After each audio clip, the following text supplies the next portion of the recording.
Alright guys, we're here. Ah! God damn. Smash man on my goddamn desk. So we got our trap assessed into level 12. Did a little bit of grinding. As you can see, there's resistances with that. So we're rocking a combination of two. We're using clay gloss and angelics.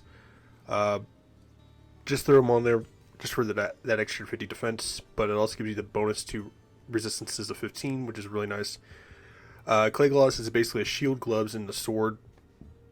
Sword's going to be a little more higher for the require stats. I think it's like 55 strength and like 45 or 35 dexterity, somewhere around there. So it's going to take quite a bit to use it. It's a decent three-piece set. More so for PvP than really PvE. Allergies looking at my ass, so I do apologize. But it's also really good because it has that poison length reduced by 75%. So when you're taking on Endariel, she hits you with any of that poison crap. It's going to reduce that poison resistance or poison immunity or poison build up by quite a bit. Still working Harrison's boots. Words, they're difficult. Of course, Angelic's thing. Basically, green is what your bonuses. The gold or unique color, what do you want to call it, is basically the entire stats you get with the entire combination of it. So all resistances of 25, magic regeneration of 8, 15 mana, 10 dexterity, 40% chance of magifying. I think Harrison's thing gives you that 2. It's one of the early ones. I don't remember which one it is though. And then we're using this belt, the one random ass belt that I've never found, never seen on BattleNet. Out of the 20-something years I've played goddamn Diablo 2, we're using that because it gives us an extra 15 of mana regeneration of 30%, an extra 5 resistances. So between that and the resistances you're getting from that, which is 30 there, and the resistance there, 45 resistance is all. I think the only other helmet I'm going to stick on, I'm still doing if I want to use this one. Ugh, goddamn allergies, man! I swear. Don't mind the junk in here. I was thinking about rocking out Cathans. The only problem with it is that it's good for fire skillers like the druid, the sorceress, or even a fire trap assassin. But it really only so much benefits to the fire sorceress or fire druid because it gives you faster cast rate. So, and faster cast rate, here go by, does not benefit a fire trap assassin.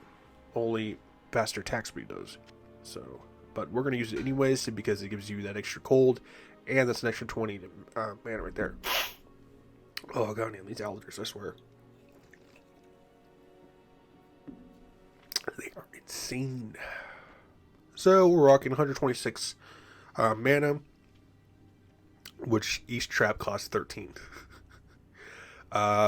Basically grinding all into the cold plains, but did not do blood raven as usual. So I was grinding this and watching Pulp Fiction. Great movie. One of Quentin Tarantino's better movies too that I like in my personal opinion. That and Dusk Till Dawn, if you like vampire movies, that's another really good one too. Watch the first one. After that, the rest of them just kind of fall off a bit, my personal opinion. And I know they made a Dusk Till Dawn TV show too, which was, oh god, I want to say early 2000s. So, but that's what your little fire trap things will do. And just at level 2, because of the Angelics that gives you a bonus one to all skills, it's doing 12 to 20 damage per shot. So that's 5 shots it's getting out of there. So that's what, hold on a minute. Corey's little bastard out there getting distracted. Oh, there's quite a bit of party down here. As you can see, it clears them out pretty quickly. What are we looking here? 12, 24, 36, 48, 60. So basically 60 to 100 damage. Just for a level 2. If you think about for each trap that's firing off one wave. So that's actually pretty good. Especially early on. Ooh. Oh, I gotta sneeze, but at the same time I don't want to. Ooh. Actually, I might actually have to sneeze. I do apologize.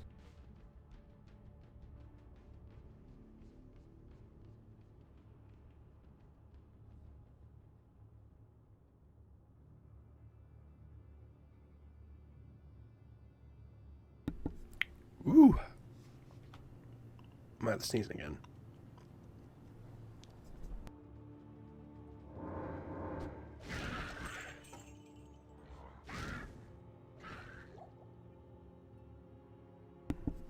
Damn. These allergies just won't leave me alone. Ridiculous.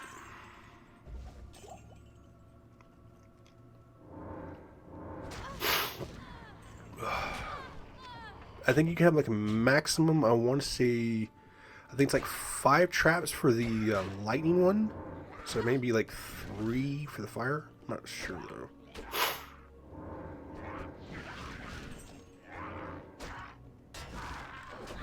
But you can only have a certain amount of traps though, so you can't just spam like 20 different traps and then try to wipe out an entire thing. It's just not going to work out for you.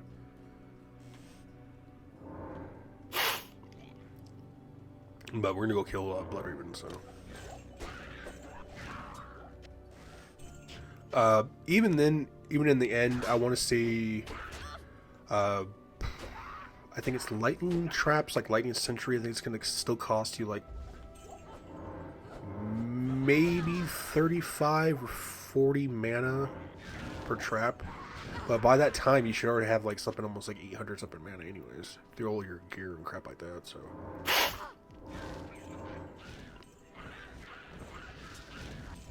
But with fire ones, since I've never actually really built a fire trap assassin, I'm not going to really exactly have an answer how much, what the actual limit of how much each trap's going to cost. But I'd probably say, if I have to guess, maybe probably around the same amount, if not maybe half, because it only caps out at level 60. But I do not know. But I do know that attack speed is what's really going to help you use traps the most.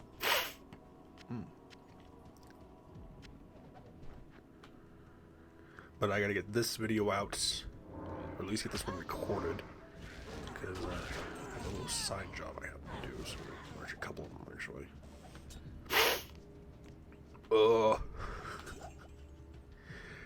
Be thankful you're young, because allergies are not fun. They like really suck. I mean, even at my age, I mean, there's still people who get allergies at all sorts of ages, but...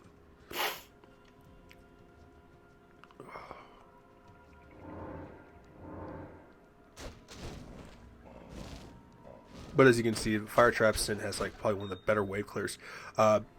When it comes to lightning assassins and Fire Trap assassins is going to have the better wave clear, where lightning is going to have the more single target damage, because it's just like regular lightning for a sorceress. It just shoots it into a single straight line, where Fire Trap assassins are going to have that, you know, actual wave clear, kind of like static. Charge bolt. So.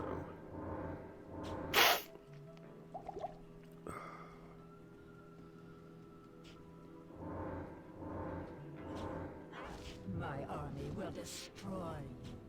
I don't think so. If your army can survive like 3 fire traps, let me know. you pick up that phone, give me a holler, say, hey, I got an army over here who can survive 3 fire traps.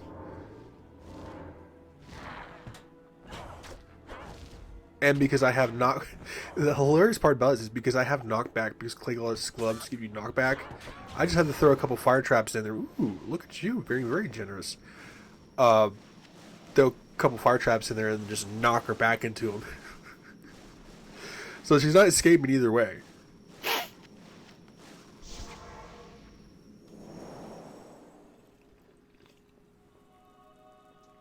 What I kill Stays dead. Pepsi! People say there's no difference between Pepsi and Coke taste. They're lying. That your taste buds no longer exist. Because there's a huge damn difference between the two. The other thing with the getting your mercenary, especially an Act 1 mercenary, there's sometimes a bug. Depending on what level you usually are, usually if you're like a lower level, say like 3 or 5, somewhere around there, she might actually be a level 2 mercenary. Which is some kind of annoying because when you have the gear that's already set for your merc that you're going to give her and she's a level 2 and she can't use it, it's slightly annoying. But I'm going to give her this bow, Pluck Eye, one of the earlier bows that you can use, and, you know, probably a decent one for the early Amazon. I'm going to give her that. I was originally going to give her this, but I don't think I'm going to, because I'm going to stack up her resistances. Mostly since she's going to be keeping her distance anyways. So she gives her, it'll give her like 34 extra resistances. So Act 1 Mercenaries are not really that good unless you like really stack them up. Yeah, that's decent ring, I guess. Garbage. Couple garbage, alright. I mean, the only time you're really going to actually use an Act 1 Mercenary is if you give her either Faith and you're rocking a Summon Mancer, if you don't want to use the Berserk Rune word for your Summon Mancer, if you want to use a wand instead, or if you're using something like Harmony, which I know it consists of a Co-Rune, but that's about it. I don't remember what the hell else it needs. I recently made one too. I think I might have it in our stash that I kept on my Amazon.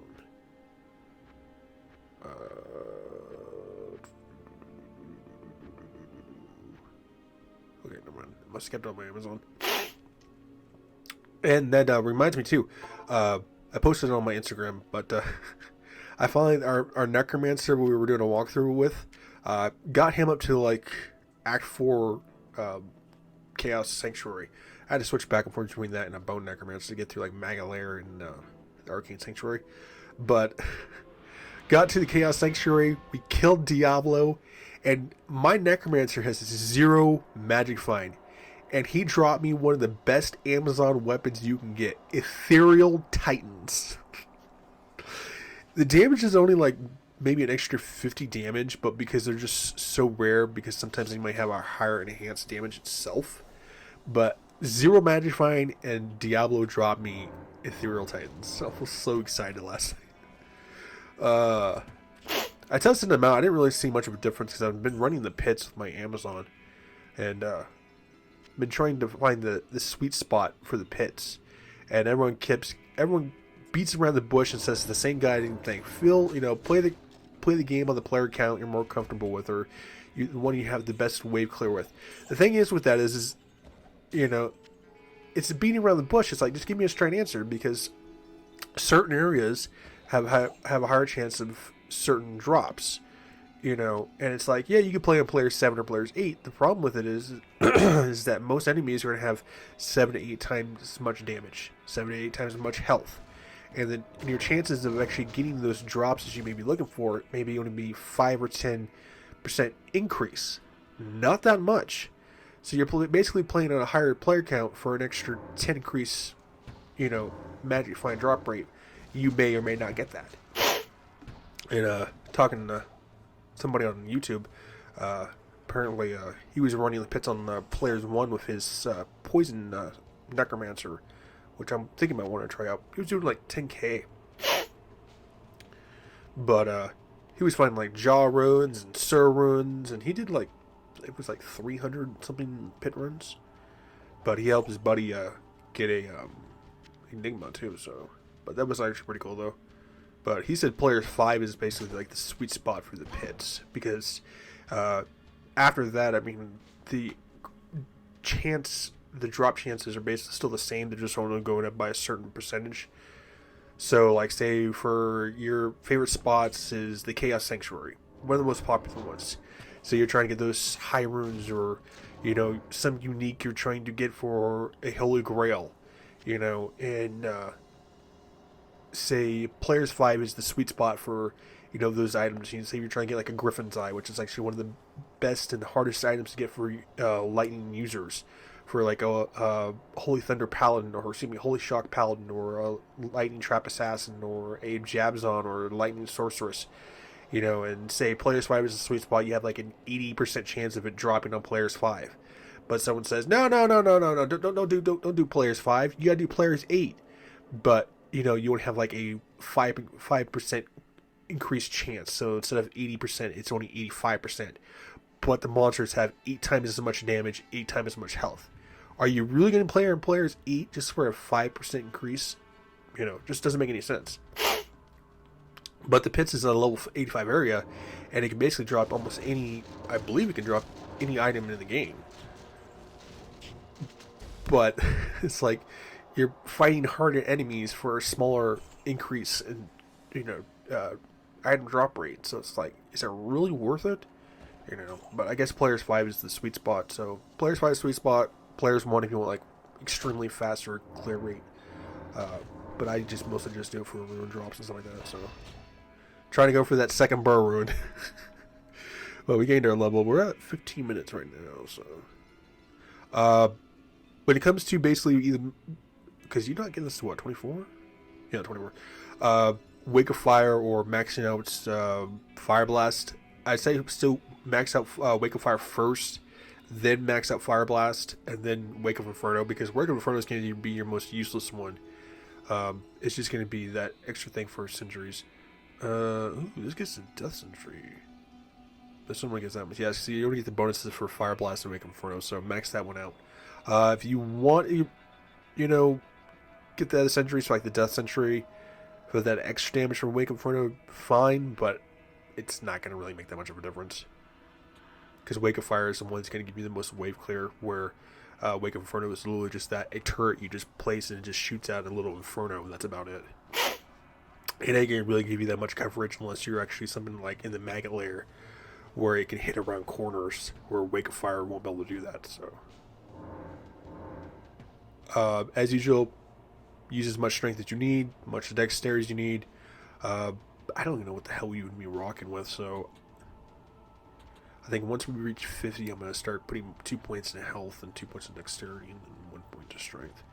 Because around 50 strength is basically the soft cap area where most of your early game gear is actually going to be, unless you tend to use like heavy armor. But with stuff like the assassins or the sorcerers and stuff like that, I mean, your heaviest armor you're really going to use is maybe a Spirit Monarch, and that's 156 strength if you choose to use that. Ooh, screw you, we're overburdened. Make room. Talrush's armor, I believe, is like 80 strength, like 90, somewhere there. So you're really not going to really need that much unless you don't get Talrush's armor and you plan to rock something like an Enigma or some sort of magnifying gear. Wormhide or AlucardPlayz are going to probably be your best advantage, because they usually take about maybe, I think AlucardPlayz is going to maybe 100 strength. Actually, I don't think even that. I think Wormhide's like 56, 65, somewhere in there.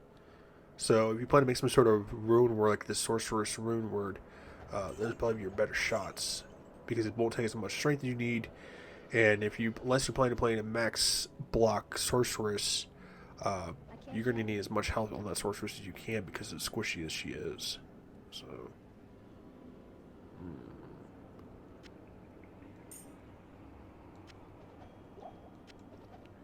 and we're already at 18 minutes, so I'm going to grab this damn thing real quick and reel the video here.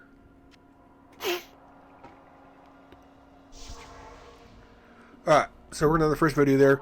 I'm going to clear out the rest of these areas, and then we'll start in Stonyfield, so on and so forth over that. But either way, stay safe, healthy, and sanitize, and I hope any information that I give you guys for this walkthrough / guide for a fire trap assassin helps you guys out, especially if this is your first actual trap assassin. And that's about it. You may hear some people go by, so I do apologize. But make sure to drop a like, subscribe, leave comments below, and make sure to check them all out. See you guys.